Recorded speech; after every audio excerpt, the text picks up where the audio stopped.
Welcome to the Great Detectives of Old Time Radio. From Boise, Idaho, this is your host, Adam Graham. If you have a comment, email it to me, box13 at greatdetectives.net. Follow us on Twitter at Radio Detectives, and check us out on Instagram, instagram.com/greatdetectives. If you have a technical question, I do encourage you to email Andrew at greatdetectives.net. And if you want to be sure and never miss an episode, I encourage you to follow our podcast wherever you download your podcast from. And I also want to encourage you to check out our other podcast. In particular, I'm highlighting our public domain video theater podcast over at videotheater.greatdetectives.net. Twice a month, we post a public domain video with my commentary after the episode. It's the video companion to this podcast. Check it out over at videotheater.greatdetectives.net. Well, now it's time for our first Johnny Dollar installment this week. The original air dates December 26th and December 27th of 1955, and it's the Forbes Matter Parts 1 and 2. From Hollywood, it's time now for Johnny Dollar. This is Pauline Morris at Victor Turner's office, Continental Adjustment Bureau. Oh, hi, Pauline. How are you? Just fine, thank you. Johnny, Mr. Turner asked me to get in touch with you and find out what you're working on at the moment. Why, nothing. I was thinking of going to New York for a couple of days. Well, good. Would you be interested in handling a case for us while you're there? Oh, Pauline, I'm going to New York on a vacation. Well, this shouldn't take too much time, and, Johnny, it's really one of our most important accounts. Well, how much commission can I figure on? Do you want the truth? Sure. Practically none. Oh, fine. Why does Turner foist these things on me? Oh, I guess it's my fault. I told him I thought you might do it as a favor to us. For Mr. Turner or Continental Adjustment Bureau? No. For you? Okay, what is it? Well, Wait, better still, why don't you tell me about it over dinner? Say at the Crystal Room? Oh, I'd love that. I've been wanting to go there for months. Hey, you know something? I've been waiting for an excuse to take you there for years. 8 o'clock, Pauline? 8 o'clock.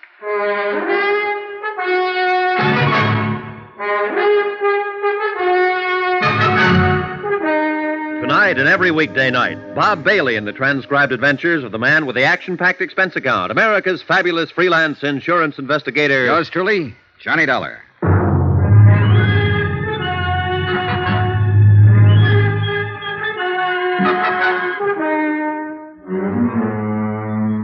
Expense account submitted by Special Investigator Johnny Dollar to the Continental Adjustment Bureau, 418 Elizabeth Avenue, Hartford, Connecticut. The following is an accounting of expenditures during my investigation of the Forbes matter. It started quite pleasantly.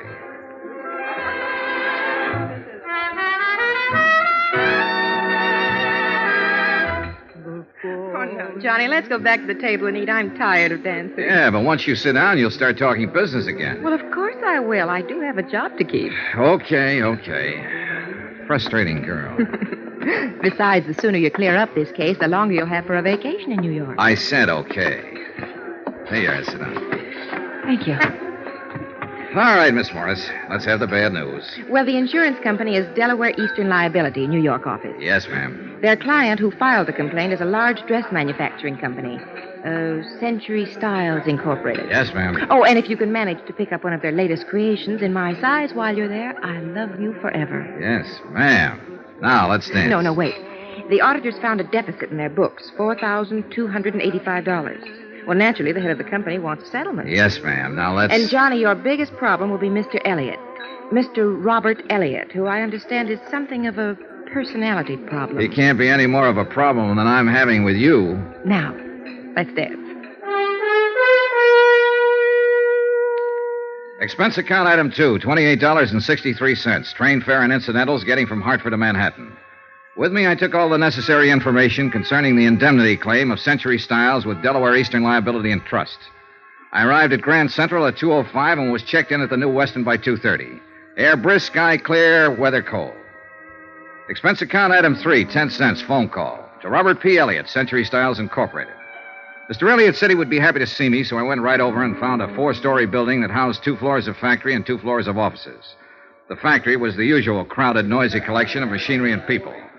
The general office is overstuffed and overheated and overcrowded. Girls, you must get ready. Come on, girls. Now, everything. What the Sam Hill? Jenny, you'll just have to reduce. How can we fit you when the pins keep popping out? Pardon me. I'm looking for Mr. Elliott. You are? True. Well, I'm Robert Elliott.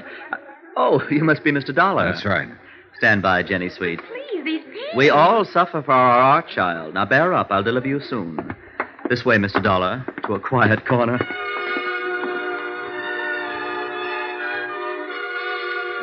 Mr. Elliott was small and wiry, wearing white huaraches, green slacks, a corduroy jacket, and a flower print shirt of no identifiable color.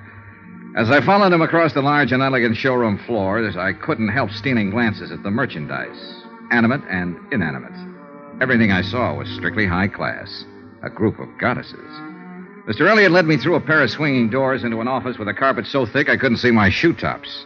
A desk in Russian gray sprawled in one corner. My office, Mr. Dollar. Mm-hmm. I can't tell you how grateful I am that you're here, that the insurance company heeded my call. Well, I hope we can help you straighten this matter out. Well, it's scandalous. It's truly scandalous. $5,000, really. The complaint said $4,285, Mr. Elliott. Well, that's almost $5,000. Besides, I like to deal in round figures. Brett and Arnbeach are my auditors, and they said that you are the very important investigator in insurance circles. Well, I'm flattered. Did they happen to leave a copy of their findings? Yes, they did. They most certainly did. But before I give it to you, I must explain how awful this situation is. Please do. Well, you've no doubt heard of Patricia's things. No, I don't think... Patsy's things? Why, of course... Oh, you're just joking. I am Patsy's things. In fact, I made Patsy's things. It's our highest price line, you know, evening dresses. Oh, you don't say. I definitely do. Oh, the nights of thankless work that go into creating just one gown, one supreme gown for the season. Oh, I'm sure. I'll tell you, Mr. Dollar, it's a thankless task in one respect. But that's a different story. What I'm trying to say is that this loss is devastating me. I mean it. I simply must have an adjustment immediately. Well, the insurance company sympathizes with you, Mr. Elliott. We'll try to adjudicate it as quickly as possible. Oh, that's comforting. That's very comforting. Oop. Rob Elliott here. In my opinion, hats are just not important this year. Yes? No. Positively no. No advance layouts on the new line. Not until later. No, not tomorrow. No, I can't. I simply cannot. Anything wrong? Well, that's what I mean. That's what I'm trying to explain. This matter simply must be handled with all dispatch, Mr. Dollar. You see, my firm operates on a... Shoestring? Well, Spider's hair would be more apt. $5,000. Mr. Dollar, that comparatively small loss is stopping me from showing my new line of Patsy's... The evening dresses? Yes. I must show them before month's end or I'll lose my entire opportunity for profit. So, you see, I must have compensation for the loss. I think I get the picture, Mr. Elliott. Now, there. That was the newspaper calling, and it's terrible. They all want advance viewings of my new line, and I simply can't afford to. I can't afford to pay my help to produce the models. Mr. Dollar, for 3 agonizing months I worked. Frantically, I drew, I cut, I stitched. And not one warp oval for my creation can be exhibited, unless this matter is settled. Then suppose we get down to business. Well, the business is that some ruthless brigand pussyfooted off with my company's money. Well, do you have any idea? I don't have, no, not so much as a footprint or a strand of hair. And, Mr. Dollar, if you don't find out who it was and return my money, I'll be cremated. Professionally cremated, that is. Why, I might even have to join the Foreign Legion. Well, don't worry, Mr. Elliott. If your loss is verified, and apparently a reputable auditing firm has already done that, I can assure you that the insurance company will reimburse that loss in the time it takes to get a check made out and in the mail. Oh, good. I'll be forever grateful. Well, while you're in this mood, would you mind me having a little closer rundown on what happened? Well, the auditors simply uncovered a shortage, that's all. I know that much, Mr. Elliott. May I see their report? Yes, of course. There. Isn't that binder an atrocious green? Well, if you say so. I'd like to keep this, Mr. Elliott, to verify my report. Of course, Mr. Dollar. Anything at all. Just save me. I left Mr. Elliott in a fainting condition, went back to my hotel, and studied the auditor's report. The obvious conclusion after an hour's reading was that the funds had been embezzled by someone in the bookkeeping department. A series of crude erasures and bad fumblings indicated that whoever had done it had been something less than expert. In fact, he or she had been almost idiotic. The next morning, I confirmed my own findings with Mr. Brett at the auditor's office. We uncovered the loss 2 days ago and advised Mr. Elliott to contact his insurance company first. Sure. Dollar, any reservations on your part? No, Elliott's got a legitimate loss here. I'm sending in my report today. He should be compensated in another 2 days. He'll be relieved to know about that. Yeah, I know. I met him. Well, what's your next step? Oh, we'll pay off Elliott so he won't have heart failure. But, of course, we'll try to make recovery. I noticed the losses were in book series F6 through G10. Yes. Did you talk to personnel over there at his place? Mm-hmm. A fellow by the name of Forbes handled that series for them. In the accounting office, of course. Oh, yes. Been with Century Styles for 5 years. Where is he now? He's still there. Huh? Mm-hmm. I thought it was kind of funny, too. A fellow pulling a crude job like this and not trying to run out. No, he's still working for them. Well, maybe he isn't the one at that. Forbes was in charge of those books. I don't see how it could possibly be anyone else. No, neither do I, Mr. Brett. May I use your phone? Oh, sure. Help yourself. I noticed all the money was stolen in the last 4 weeks. Yes. You'd think he'd at least have strung it out. Greedy, I guess. Yeah, I guess so. Hello. District Attorney's office, please. My name's Dollar. I want to talk to someone about a warrant. Embezzling funds, grand theft. Oh, hold it, please. Forbes. What's his full name? Sheldon Thomas Forbes. Thanks. Sheldon Thomas Forbes, bookkeeper at Century Styles Incorporated. Good. I'm on my way. Expense account item 4. $3. Cab fare to the offices of John L. Gregory, Deputy District Attorney. I explained the situation to Mr. Gregory and furnished him with the auditor's report. An hour later, I was back at Century Styles with our friend, Mr. Elliott. Well, if it has to be, it has to be. There he is. Forbes? Third desk. Sheldon Thomas Forbes was a tall, dark-complexioned man in his early 30s. His hair was black, straight, and closely cropped. His features regular, not good, not bad. The kind of man you see every day on the street. Somehow, the kind of man I hadn't expected would swipe $5,000. Oh, Mr. Forbes? Yes? This gentleman would like to see you. I feel like Brutus. Oh, why don't you run along, Mr. Elliott? I'll handle it from here. Oh, thank you. Hello? Sheldon Forbes? Yes. My name's Dollar, Continental Adjustment Bureau. We represent Delaware Mutual Liability. They cover this firm for losses by theft and fire. Uh-huh. 2 days ago, the auditing firm of Brett and Iron Beach located a loss of almost $5,000 here. Naturally, the matter came to our attention. I'd like to talk to you about it. Why me? There's every indication that the losses occurred in the particular accounts you've been handling. Uh-huh. You do handle books F6 through G10? Yes? Will you step over here a minute, please? Sure.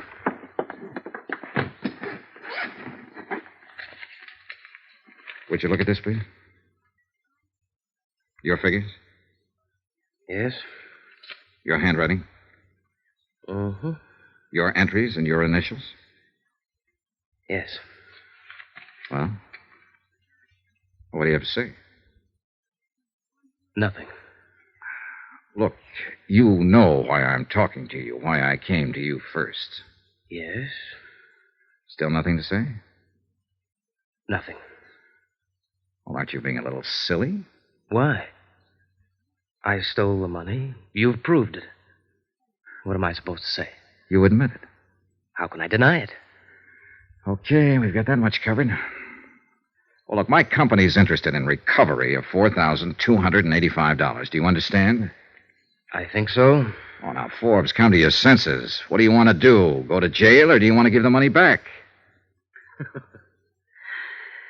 Oh, that's funny. Oh, no, I don't think it's funny. I doubt if you will. I've got 16 cents in my pocket. Will that help? Where's the money? I haven't got it, Mr. Dollar. You'll have to take me to jail. Shall we go? Okay.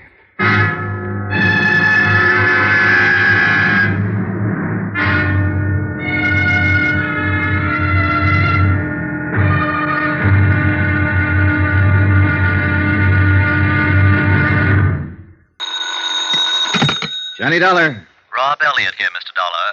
Century Style? I know, Mr. Elliott. How are you today? Terrible, Mr. Dollar. I feel terrible. I'm calling from the district attorney's office. You there about Sheldon Forbes? Yes, I had no idea I'd have to act. They want me to sign a complaint. Well, that's pretty usual, Mr. Elliott. Forbes admitted taking the money from your firm. He's guilty as charged. You're the injured party. They want to get on with the prosecution. Oh, dear. So you do whatever they say, Mr. Elliott. Well, will it affect my payment at all? Payment of the claim? No, not a bit. Your check's on the way to you right now. Oh, that's a relief.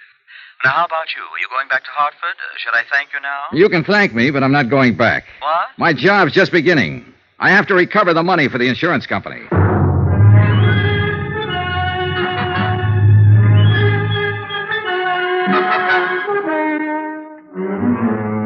Expense account submitted by Special Investigator Johnny Dollar to the Continental Adjustment Bureau, 418 Elizabeth Avenue, Hartford, Connecticut. The following is an accounting of expenditures during my investigation of the Forbes matter theft of nearly $5,000. Expenses continued. Item 4, I think it is, $10, deposited on a rented car. First stop, Central Division Headquarters, where I was informed that Sheldon Thomas Forbes had been formally arraigned and was being held in the city jail. Second stop, an address on 56th Street. Second floor next to a dental laboratory. And on the door it said Edward Gumby, attorney at law. And below it said, walk in. So I did. Hello out there. Mr. Gumby? Yes, sir. Come on in. It's warmer in here. Edward Gumby was standing in front of a gas heater in the inner office, which consisted of nothing more than a telephone, a desk, and a dozen law books. He was a medium-sized man, about 40 or so, a little tired, a little seedy, but he had a nice grin. Dollar? Yeah, that's right, Mr. Gumby. You don't know me. I'm with Continental Adjustment Bureau, representing Delaware Eastern Liability in this Forbes matter. Oh, yes, of course. Understand you're representing Sheldon Forbes, is that right? Well, I don't know whether it is or not, Mr. Dollar. I happened to be in magistrate's court this morning when Forbes was arraigned. I took him on because he didn't have counsel and the court appointed me. I don't know whether he took me on or not. Sit down. Oh, thanks. New York is the coldest city in the world. Absolutely the coldest when it's cold. Yeah, it sure is. Look, I don't want to take up a lot of your time, Mr. Gumby. Time? I've got time, boy. That's all I've got. What's on your mind? Your client, mostly. He's admitted guilt. But, of course, we're interested in recovering the money he stole. $4,285. Yeah. Well, I can't blame your company for that. Well, prosecution could probably be stopped if we made recovery. Sure. I thought I'd tell you this in case you had any influence on Forbes. Well, I appreciate that, Mr. Dollar. It's very understandable. But as I say, I was court appointed. I really haven't talked to him yet. So I'll have to confess I don't have any influence with him at all yet. Struck me as a nice sort of chap. Mm-hmm. Don't quite get it myself. Probably an explanation for it. Married once, I understand, and widowed right after the war. He worked for Century Styles about 5 years. Have you talked to the police yet? No. I understand they're going to work on it today. Maybe they'll have a little more information for you about the recovery. Probably find the money in an old sock or something like that. That's the way these things generally run, you know.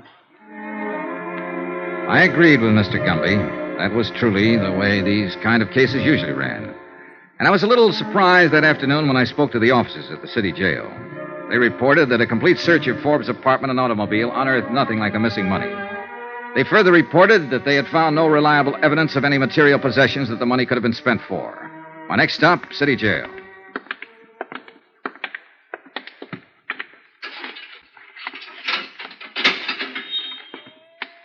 He won't tell you anything.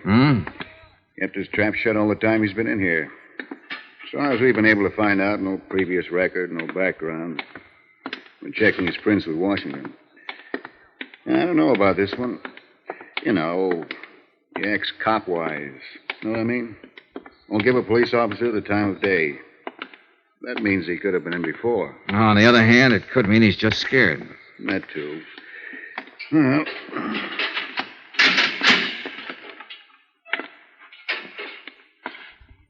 Well? Now what? Take it easy, Forbes. This is Mr. Dollar. He wants to talk to you. Hello, Forbes. Hi. See you later, Dollar. Yeah, thanks, Sergeant. Just give a yell when you're finished. Right. They treating you okay? Swell. What do you want? I want to talk to you. Well, I don't want to talk to you. I don't want to talk to anybody. Why not? I just don't want to see anybody. That's all. Now, you're acting like a baby, Forbes. You'll have to talk to somebody. Don't lecture me, Mr. Insurance Investigator. I've had all the lectures I want. From myself. I don't know why you're here. I thought we settled our business yesterday. The whole thing's just a technicality. I've been arraigned. They've got my confession. I'll go into court, and they'll give me the business. What are you doing in here, anyway? Swell day to be outside. Yeah, it is. Want to smoke? Oh, thanks.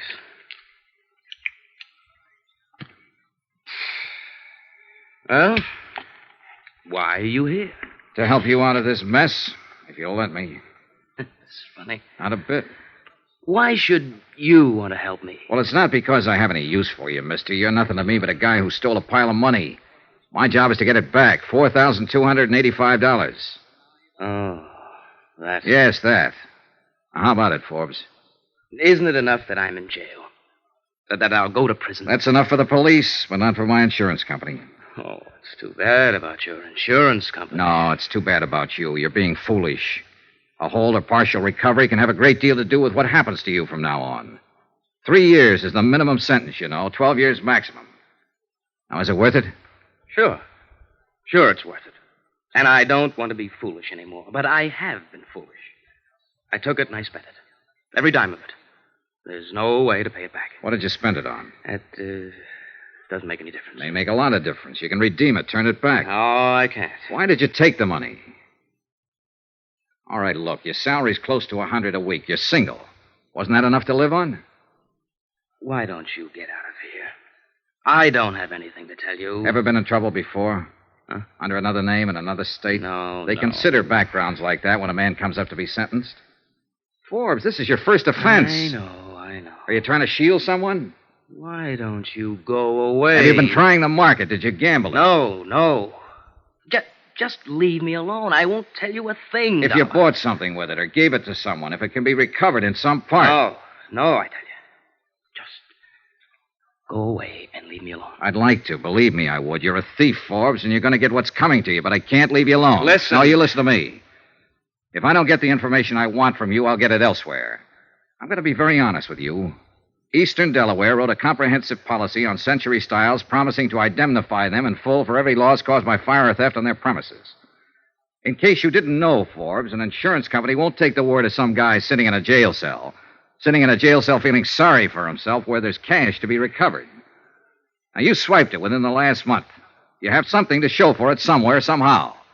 Whatever you spend it on, or whoever you spend it on, remember that money is the same as stolen property. A car, a diamond ring, or something. Now, if you give it to someone or spend it, when it wasn't yours, it's still redeemable, and we mean to redeem it. All right, now, what do you have to say? This won't do you any good. Don't try to bulldoze me. I'm no punk caught crawling into a drugstore window late at night. I'm a college graduate. I've been in the business world 10 years or better. I know what I want to tell you and what I want to keep to myself. And I don't want to talk to you about this. You or anybody else. I can't make it any clearer than that. Do you understand? And there's no way or no person who can make me talk about it. I took the lousy money. I've admitted that. I did a bad job of it. You caught me. I confessed. And you've got me. Now, what more is there? That's the whole story. Okay. Have it your way, Forbes. Go away. Just go away.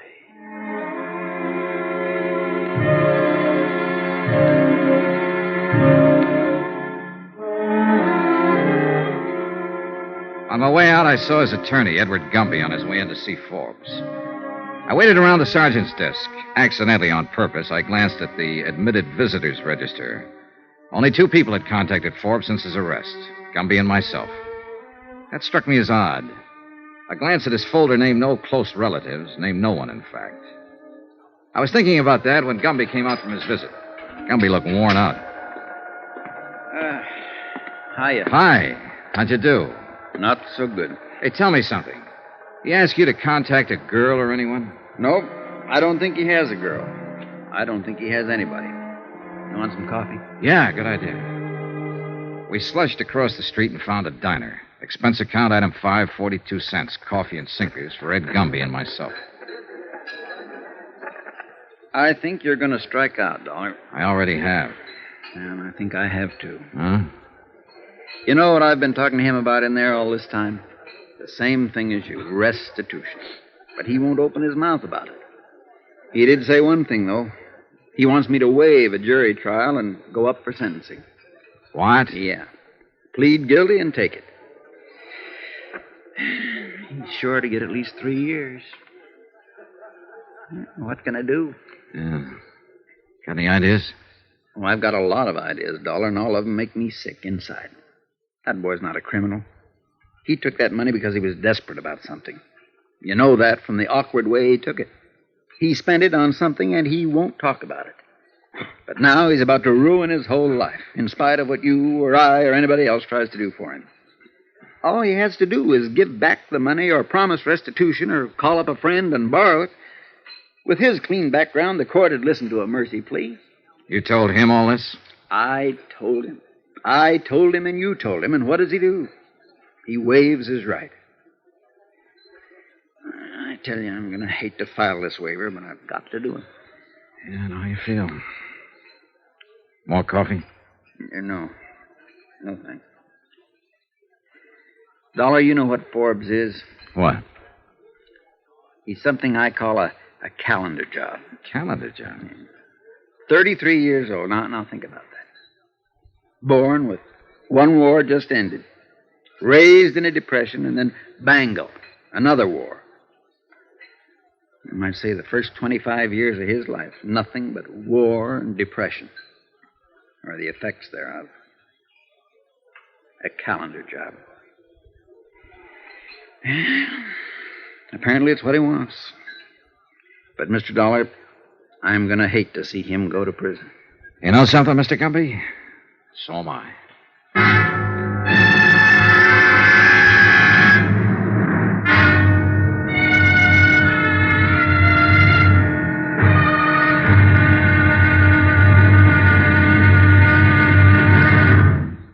There'll be another intriguing episode in our story of the Forbes matter tomorrow. Tomorrow, a sudden twist in the case that throws all the usual theories right out the window.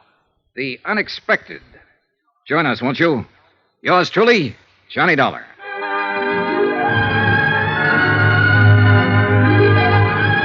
Yours truly, Johnny Dollar, starring Bob Bailey, is transcribed in Hollywood. Written by John Dawson, it is produced and directed by Jack Johnstone. Be sure to join us tomorrow night, same time and station, for the next exciting episode of Yours truly, Johnny Dollar. Roy Rowan speaking.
Welcome back. Well, this is an interesting story. In many ways, part one captures most of what the traditional Johnny Dollar story, or most mystery stories, are about.